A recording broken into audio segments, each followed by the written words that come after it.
Guys, we've got a terracotta warrior behind me.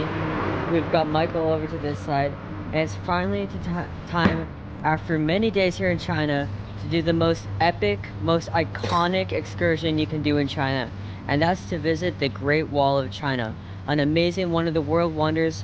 You can see it from outer space, and today Mike and I are going to go trekking over to the Great Wall of China, see what it's all about, learn everything we can learn about ancient China, everything, and have some fun while we do it.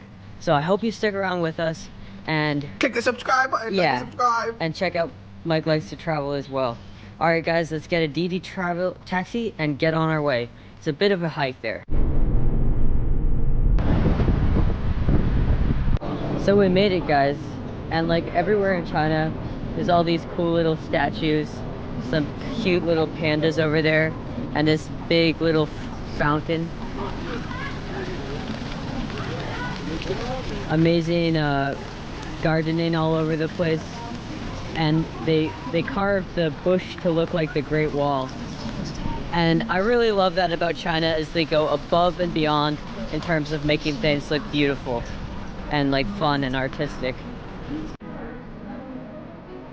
Check it out, guys. I'm not sure if you can see, but up in those mountains there you can see a faint line that is the Great Wall. And it's quite an amazing sight. Yeah, maybe now you can see a bit better.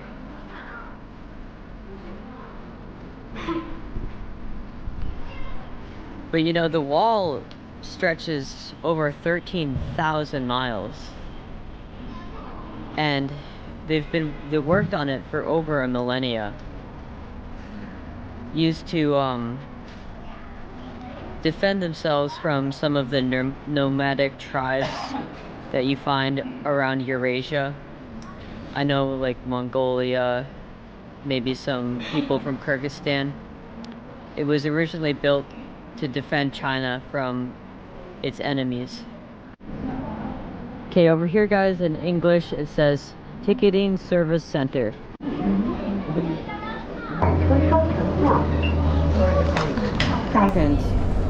Can I sit with you, Mike? Yeah. This is the shuttle bus. It's like a bamboo themed shuttle bus. It's like you're on a school bus, Yeah. frankly speaking. It's like a school bus, except everything's the color of bamboo. Next up, we need to get on a cable car. And I can't remember the last time I rode a cable car. It's definitely been years.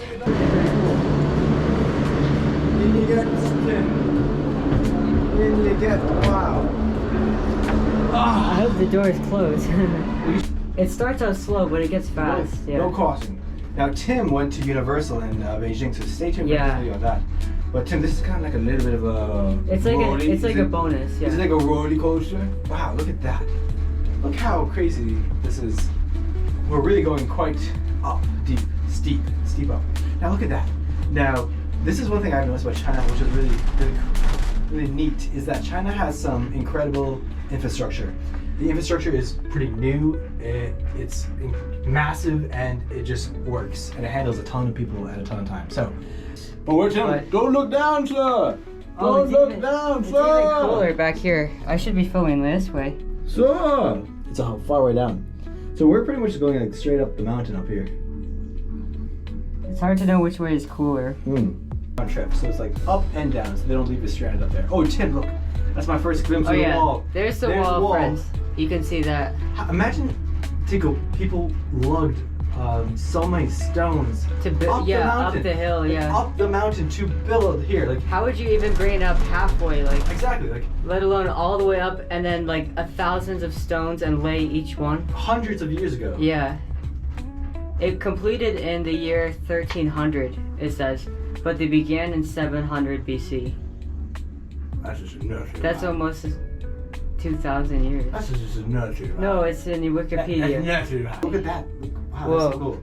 I should be filming this. Yeah. I should be filming this because this is so incredibly cool. Alright, now you can see the people on the wall So too. that's the wall. There's people walking down the wall. We're coming towards the And end. that will be us in a few minutes. Oh, look how high over those there. mountains are over there. That's incredible. That's cool. That's absolutely incredible. And my ears are popping too. All for right, the altitude. get ready to get off, guys. Okay, we are here. We don't want to miss the train ticket off, because then we'll have to go all the way back down. Just to get back up in. Okay, let's try to do a great wall. Here we are. Okay. We're here. All right, guys. You can see how the machine works a bit behind me. It's a very powerful machine. Okay, so guys, I saw a sign that said Watchtower. And that's an important thing to note too about the Great Wall, is that they built, Is this only up or down? I don't know. I think it's okay. Yeah, we're nearly there. But incrementally along the wall, there are watchtowers that people could climb up even higher to see the enemies approaching. All the Great Wall of China. This is pretty cool. Tim, look at this. Yep. Sir. Wow. Truly gorgeous. So check this out, guys. I'm Time in for all the between like this selfies. little, they had these little windows here, and they also had holes down below that you could shoot arrows through these holes, or you could shoot arrows through here too at your enemies as they approach. And it was really detrimental to people as they approached China, you know, enemies of China. Okay, here's the other side, guys. And you can see all those mountains over there, that people would trek across all of those mountains to attack China. But they would be met by this wall, and they would be met by many long-range attacks, you know, archers, catapults, things like that. Take a helicopter tour.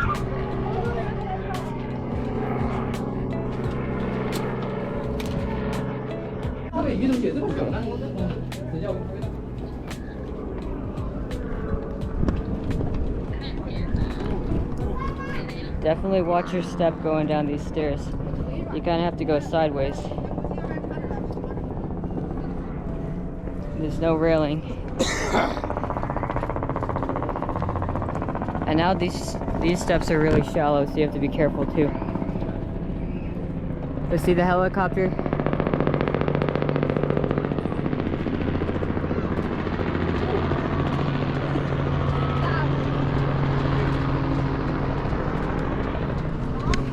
I'm sure they're getting some really good views up there on the helicopter. On the wall. So once you walk for a bit, once you get to the wall, it's pretty crowded with people everywhere. You just keep walking a bit. And you can actually walk, how long, Tim? 13,000 miles? Yep. That's a long walk.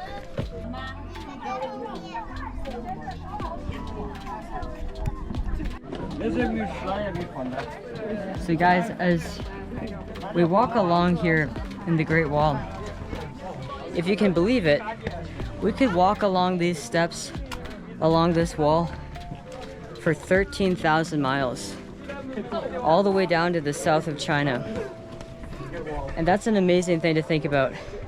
And I also like to think about how each one of these stones would have been transported from the town all the way out there and hauled on either maybe a donkey or a horse to bring all the way up here to construct this wall. With ancient technology, before electricity, before anything like that. That goes to show you how much the ancient Chinese people valued defense, you know? That it was easier to build this wall than to fall victim to your opponents, you know? And now the wall is a cultural heritage symbol. And it's a very special privilege to be here on National Day, the day China celebrates itself. Getting back too far, guys, because it's a long way down. But you can see the mountains behind me are very iconic. And apparently there's a famous Chinese movie called If You Are the One. and there's a iconic scene that was filmed at that exact location. Now, I've never seen that movie, but that's pretty interesting. Okay guys, we're getting to a dangerous part. It says dangerous road pitch, pay attention to safety. And you can see it's starting to get a little bit more steep here. So we'll walk slowly. Maybe this will be a good thumbnail. And you can start to see how long it goes. It goes all the way up to the top of this hill and beyond. And I'm curious to know how far tourists can walk along it. Okay, there's little divots in it as well. And I wonder if this would be a good place where they could store their supplies and whatnot. We are certainly at an incline now, guys.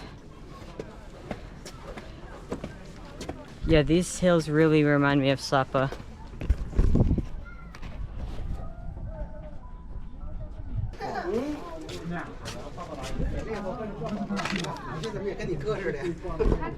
So guys, welcome to another watchtower. And it's a bit cozy up here. It's a good place to take a rest after all the climbing. Because the wall is not straight at all. It's like a wave. It's like an ocean wave, you know? And over here, this is the side where the enemies would approach, you know? On the other side, behind me, that would be historic China. And then over here, you'd have to worry about, you know, enemies from Kyrgyzstan, Mongolia, maybe even Pakistan and India. People coming down over here who would seek to do harm to the ancient Chinese people. And you can imagine landing up here and looking out, before binoculars, but maybe you'd have a telescope or something, looking for enemies approaching through these treacherous mountains. And you could think also too, like, why would someone go through the effort to traverse all these mountains to attack China? And the reason is because China was so prosperous, because it was like the end of the Silk Road. It had wealth and goods that you couldn't find in Europe, and it became very wealthy being able to export those to Europe, you know, in the Silk Road.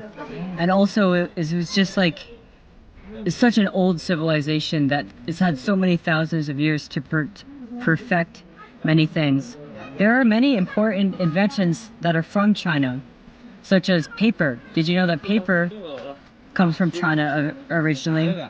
As well as fireworks and many other things. And the brilliant inventors of China, full of abundance, were part of the reason why it had so many enemies. Yeah, the way it snakes up the hill.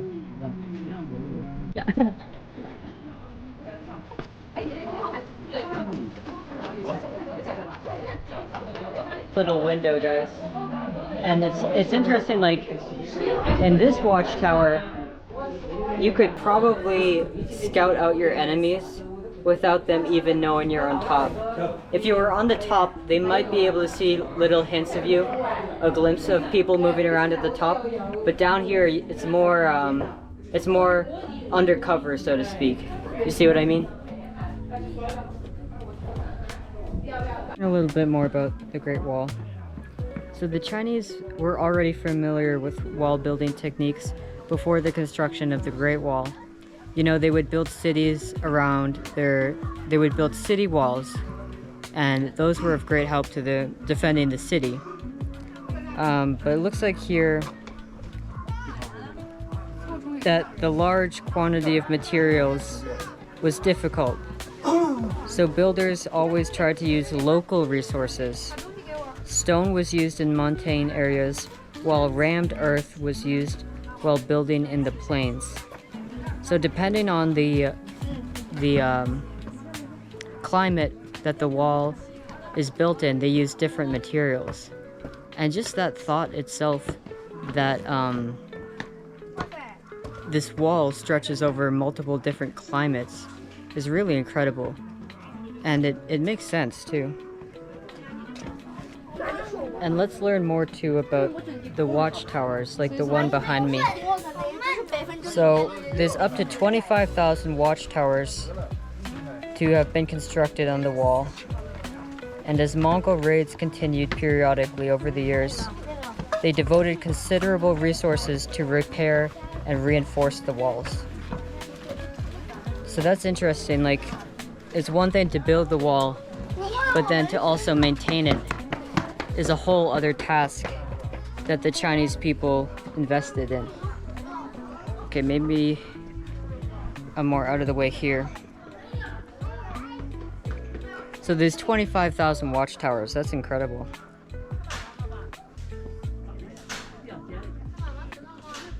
Oh, it's interesting. Marco Polo never mentioned the wall in his writings.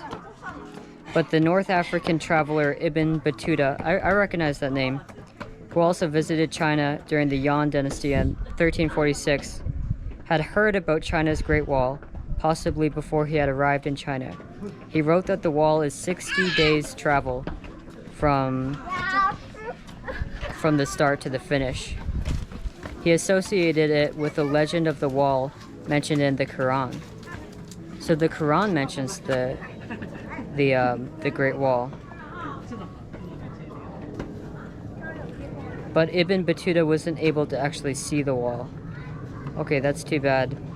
It looks like Europeans didn't actually see the wall until the 1500s. Information about the wall that you might find interesting. Number one is that it has some ancient graffiti on it.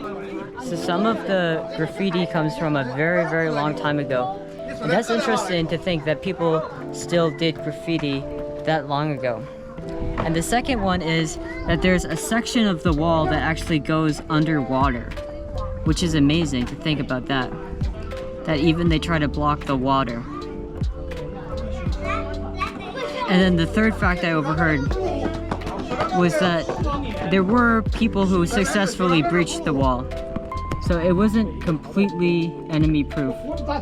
People, I believe the Mongols under Genghis Khan were able to breach the wall and invade China. But by and large, it kept many enemies out, you know? More enemies were blocked than breached the wall, for sure. Ooh, wow. Pretty incredible. Tim, what do you think of these buttons? They're amazing. I almost wonder if they're like marble, you know? Or limestone. The funny thing is, you go far enough that way, you get to Mongolia. Really, yeah. Where Tim and I were just a few months ago. Yeah, we were Best there. trips of our life. In early June and late May, we were in Mongolia. The wall is not straight, it's like a wave. It has valleys and peaks. Like here we're going down to a valley, and then Mike is up at a peak. So it is like a wave. But maybe we'll be back someday and do a helicopter. Oh yeah, you can really see it up close now.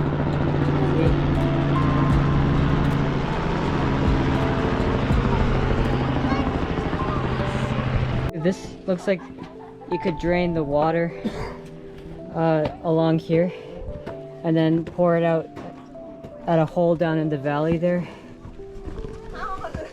That's really interesting. There we go. Whoa.